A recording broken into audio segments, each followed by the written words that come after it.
Nous sommes à l'ambassade de Suisse en Haïti. On rencontre l'ambassadeur. Nous allons parler de M. Fabrizio Proretti. Il est chef de mission en Haïti. Monsieur Proretti, je vous rappelle que vous êtes l'ambassadeur de Suisse en Haïti, ou du moins chef de mission. Vous êtes titulaire d'un master multidisciplinaire de l'Université de Berne en anthropologie culturelle, sciences islamiques et géopolitique. Mais aujourd'hui, on ne va pas parler de tout ça, tout simplement de votre CV, bien que ça compte beaucoup. Parce que lorsque je regarde sur les documents, j'ai vu que vous êtes un homme qui a beaucoup d'expérience et beaucoup de carrière, notamment de la diplomatie. Aujourd'hui, on a vu le match opposant le Brésil et la Suisse. C'était un grand match, effectivement. Alors, quelle est votre première impression? Bon, déjà, je suis très content d'être ici avec vous et que vous avez remarqué que la Suisse n'est pas seulement le chocolat, le fromage et les Alpes, mais c'est aussi le foot. Donc, on a une grande passion et on a essayé d'organiser ici dans notre ambassade un match avec toute notre équipe. Et ça me donnait beaucoup de joie de voir l'esprit combattant des Suisses pour pouvoir gagner. Hélas, on a perdu 1-0, mais tout n'est pas perdu. Voilà, nous avons pu noter quelque chose concernant cette équipe de Suisse qui est très robuste aujourd'hui. C'est vrai, autrefois, on ne parlait pas tellement trop de la Suisse en matière de football, comme vous aviez dit, c'est le fromage, et surtout des banquiers. Effectivement, c'est un pays qui est très très safe en matière de banque, effectivement. Alors, je crois que, en fait, dans toutes les informations que j'ai faites, en disant les informations que j'ai cherchées, donc, soit sur Internet ou dans les ouvrages, donc cette sélection, son pseudo, c'est l'Anati. Le premier match que la Suisse avait joué, en fait, avant de passer dans ce premier match, il faut dire que la Suisse est 15e depuis octobre 2022 selon le classement de la FIFA. Donc le premier match c'était le 12 février 1905. La première défaite c'était 0-1 face à la France. La France qui représente quand même un grand rival au niveau de l'Europe pour le moment, à partir de ce que représente vraiment son football. Et puis la plus large victoire c'est 9-0 face à la Lituanie. C'était le 25 mai 1924, mais il y a aussi le revers. 9-0, c'était la plus large victoire, mais la plus large défaite, c'était 9-0 aussi face à l'Angleterre. Je rappelle, c'était le 20 mai 1909. Et puis la deuxième défaite, c'est face à la Hongrie, le 29 octobre 1911. Alors, est-ce que cette équipe aujourd'hui, ça vous inspire quand même confiance, puisque je sais que la Suisse a déjà empoché les 3 premiers points, et aujourd'hui, elle a été défaite face au Brésil. C'est déjà 5 fois champion du monde de toute façon. Tout à fait. Donc, qu'espérez-vous vraiment pour le prochain match? Alors, vous avez fait une grande recherche, donc c'est vraiment intéressant de voir la Suisse qui est devenue de plus en plus forte. Vous avez mentionné la France dans l'autre mondial, le dernier. On avait même gagné contre la France pour redonner un peu de votre recherche que vous êtes allé tellement en arrière.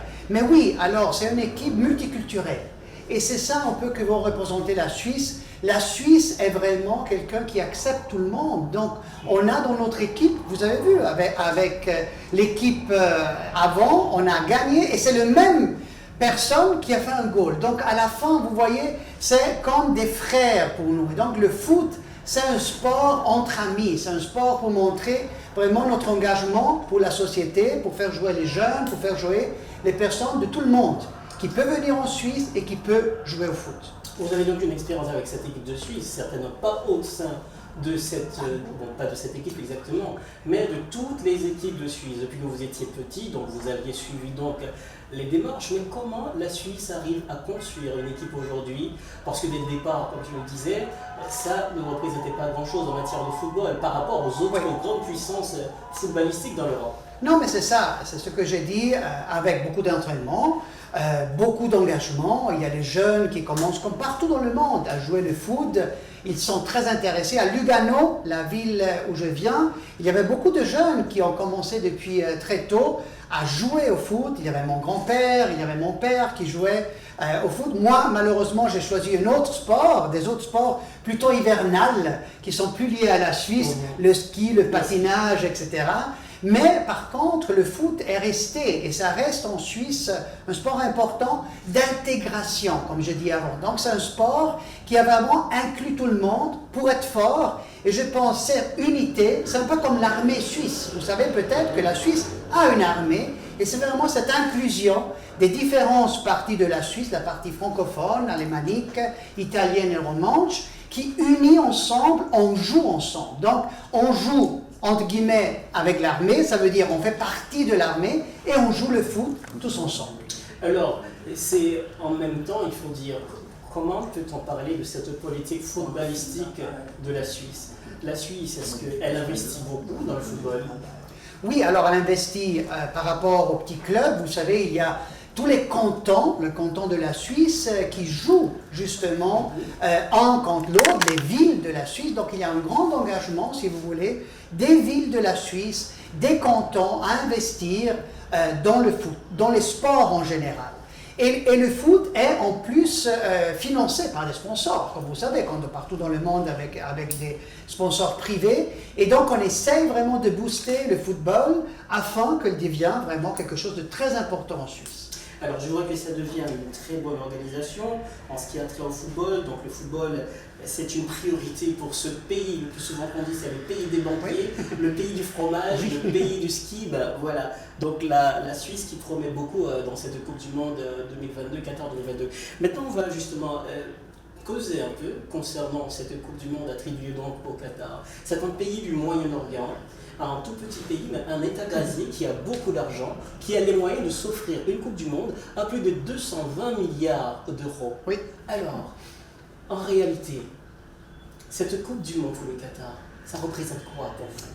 Alors, selon moi, on doit mettre un peu à côté toutes ces critiques, bien sûr. Il y en a, et il y en a de critiques qui sont certaines. Moi, comme vous l'avez bien mentionné, un peu un expert, j'étais un expert parce que maintenant je suis plutôt dans ce continent. Comme vous avez vu dans ma biographie, j'ai fait le Nicaragua, la Colombie et maintenant Haïti, donc je suis un peu hors, si vous voulez, le Moyen-Orient, mais je trouve que c'était une bonne occasion de sortir toujours de l'Europe et de l'Amérique, d'organiser peut-être en Asie, comme c'est le cas, un match, les mondiaux, et donc c'était, je pense au début, une bonne occasion. Maintenant, bien sûr, c'est un pays, comme vous l'avez bien mentionné, avec beaucoup de ressources, Oui. qui ont été investis, si vous voulez, avec ces stades magnifiques, énormes, etc. Et donc, qu'est-ce qu'on va faire de tous ces stades? C'est important de garder, là, par exemple, vous vous rappelez, le Brésil, les autres villes ils ont organisé ça. Ça restait un peu des fantômes après, ces grandes structures qu'on a fait. Donc, j'espère vraiment qu'on pourra booster dans tout le Moyen-Orient, dans la péninsule arabique, le foot, afin que ça devienne, vous avez vu, même l'Arabie Saoudite a battu l'Argentine. Donc, c'est vraiment peut-être quelque chose qui va changer un peu l'esprit de l'Asie et du Moyen-Orient. Bon, oui, en effet. Puisqu'il y avait déjà une Coupe du Monde en Asie, c'était en 2002, oui. Mais jamais une Coupe du Monde organisée au niveau du Moyen-Orient. Oui, tout à fait. Le Qatar, et sur le plan géopolitique, alors ça dit quoi? Bon, le Qatar, vous l'avez mentionné, c'est tous les Golfe qui est maintenant avec la crise énergétique et surtout si on produit du gaz au centre de l'attention de beaucoup de pays. On a une crise énergétique à cause de la guerre en Ukraine, en Europe et en Suisse aussi. Et donc, on cherche des autres marchés. Et bien sûr, le marché du Qatar est intéressant. Il y a le marché aussi du Venezuela. Il y a beaucoup de marchés qui deviennent intéressants. Et les prix ont augmenté. Et donc, c'est normal que, bien sûr, le Qatar en profite aussi. C'est la guerre qui est venue après la décision des mondiaux. Donc, c'est un plus pour le Qatar, si vous voulez. Voilà. Donc, ça pourrait rapporter beaucoup. Oui. Et en termes de visiteurs. Tout à fait. En termes de visiteurs, tout à fait. Ça, aussi. L'hôtellerie, etc. C'était pas trop connu, si vous voulez. Moi, je suis passé il y a longtemps, quand j'étais jeune, mais c'est plutôt Dubaï, c'est plutôt les Émirats qui sont connus et moins Qatar. Donc, je pense que là, Doha, ça est devenu maintenant un lieu qui est connu par tout le monde. Oui. Si vous sortez ici dans la rue, en Haïti, à Port-au-Prince, tout le monde maintenant connaît où c'est Doha. Alors Doha, oui, effectivement. Alors, coup de projecteur de toute façon sur Qatar, qui organise donc cette 22e édition de la Coupe du Monde. Même si le Qatar ne gagne pas le terrain, mais Qatar gagne quelque chose. L'organisation de cette Coupe du Monde, qui a été dès le départ très polémique, effectivement. Tout à fait. Donc, il y a, vous savez que la fédération, elle est à Zurich, elle est en Suisse. Oui. Donc, la FIFA a vraiment est sortie d'un moment très difficile de soupçons de corruption, inculpation, etc. Donc c'est un organisme international. Je pense qu'il est en train maintenant de nettoyer un peu tout ce qui s'est passé dans le passé. Et bien sûr, ce qui s'est passé, c'était peut-être aussi de la corruption, des mal-décisions.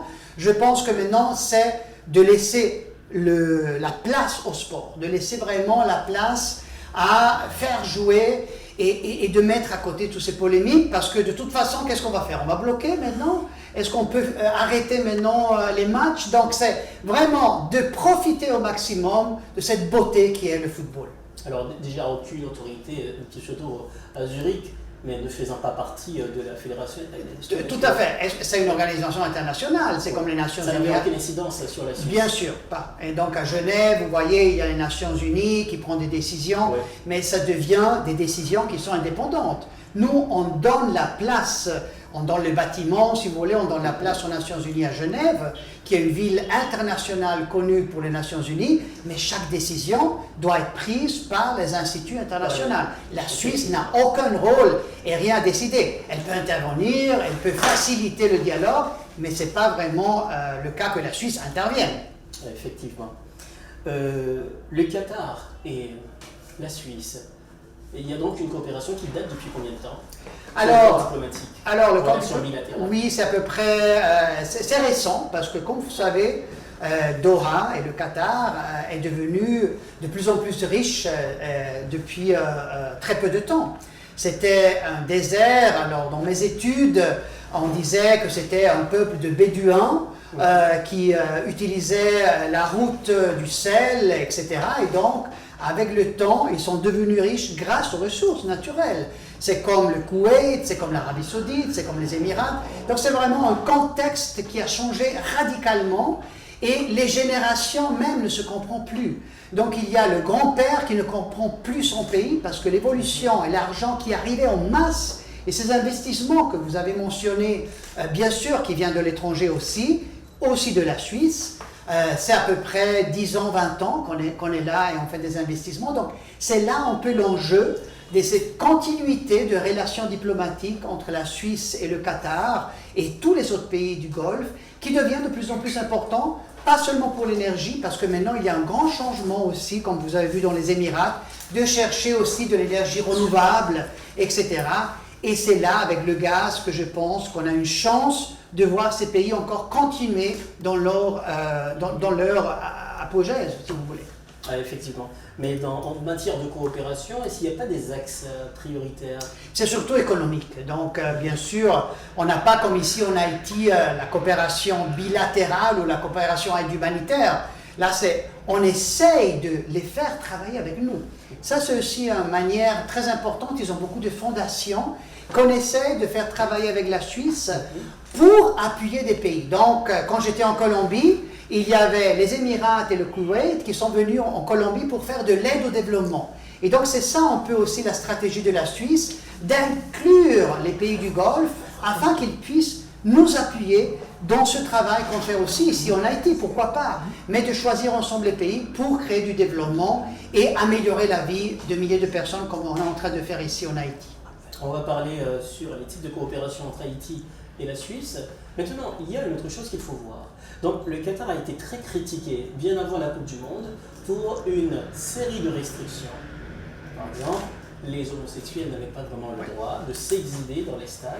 Et il y avait une question également sur la fornication. Donc, si vous n'êtes pas marié, donc vous ne pouvez pas avoir de rapport sexuel, effectivement. Et il y a aussi les brassards LGBT qu'on ne pouvait pas porter. Tout à fait. Maintenant, est-ce que ça n'a pas l'air en fait de violer en réalité certains droits? Alors, oui, bien sûr, il y a certains droits qu'on doit garder, qu'on doit maintenir. Moi, pendant les études, je vous répète encore toujours les mêmes choses, c'était toujours comment est-ce qu'on peut mettre à côté la charia, qui est un peu la loi islamique, avec le droit international et les lois internationales. Et c'était un débat qui continue aujourd'hui, imaginez-vous. Jusqu'à présent, ça continue. Donc, imaginez-vous, je suis plus jeune, et donc dans tous ces pays, c'est avec un dialogue continu. Et donc nos ambassades aussi sur place, en Arabie Saoudite, on a notre madame ambassadrice qu'elle est là, et donc on essaye vraiment à peu d'ouvrir. Vous avez vu qu'en Arabie Saoudite, c'est pas à cause de la Suisse, hein, mais au moins il y a des femmes qui peuvent conduire, mais non. Alors, on doit essayer de changer lentement ces cultures afin de les faire revenir sur ces pas. C'est un combat de jour à jour. Ce n'est pas un combat, un match de foot ou les mondiaux qui vont être organisés pour changer les Qataris. C'est pas ça. Et ça peut être aussi un peu trop vite, peut-être, ce qu'on veut faire, parce qu'on veut, vous avez mentionné un peu exagérément, les homosexuels, la fornication. Bien sûr, c'est la liberté, non? Et ce qu'on avait toujours dit, mais on doit le faire lentement. Il y a des changements. Moi, je vois depuis que j'étudie les zones du Moyen-Orient, il y a eu des pas en avant. C'est pas assez, je suis d'accord avec vous. C'est pas bien qu'on n'a pas permis ces bracelets et que tout le monde est tombé sur ça.